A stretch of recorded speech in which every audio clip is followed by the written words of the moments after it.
எப்பவுமே நமக்கு சாப்பிட தோணாதத கூட மத்தவங்க சொல்லிக்கிட்டே இருக்கும்போது, அந்த டெம்ப்டிங் வந்து நமக்கு வந்துரும். அந்த மாதிரி அந்த டெம்ப்டிங்க உருவாக்குனது யாருன்னு பார்த்தீங்கன்னா, என்னோட ஹஸ்பண்ட் தான்.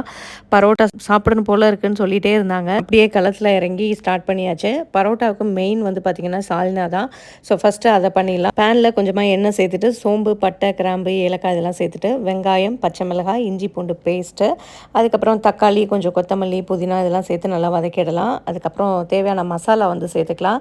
மசாலான்னு பார்த்தீங்கன்னா, கொஞ்சமா மஞ்சள் பொடி, மிளகாய் பொடி, தனியா பொடி, கொஞ்சமா வந்துட்டு சிக்கன் மசாலா பொடி இதெல்லாம் சேர்த்துட்டு நல்லா மிக்ஸ் பண்ணிவிட்டு, அடுத்ததா வந்து நம்ம தேங்காய்ல கொஞ்சமா வந்து சோம்பு, கசகசா, கேஷ்யூ இதெல்லாம் சேர்த்து அரைச்ச பேஸ்ட்டையும் இதில சேர்த்துட்டு, தேவையான அளவு தண்ணி, சால்ட்டெல்லாம் சேர்த்து கொதிக்க விட்டீங்க அப்படின்னா, சூப்பரான சால்னா ரெடி. நம்ம இன்னைக்கு ready to heat frozen parotta தான் வந்து செய்ய போறோம். செஞ்சுட்டு அந்த சால்னாவோட சேர்த்து சாப்பிடும்போது அவ்வளோ சூப்பரா இருந்தது. ஸோ இந்த மாதிரி உங்களுக்கு ஏதாவது டெம்ப்டிங்கா இருந்ததுன்னா, நீங்களும் செஞ்சு சாப்பிடுவீங்களா? அப்படின்னு சொல்லிட்டு மறக்காம ஷேர் பண்ணுங்க.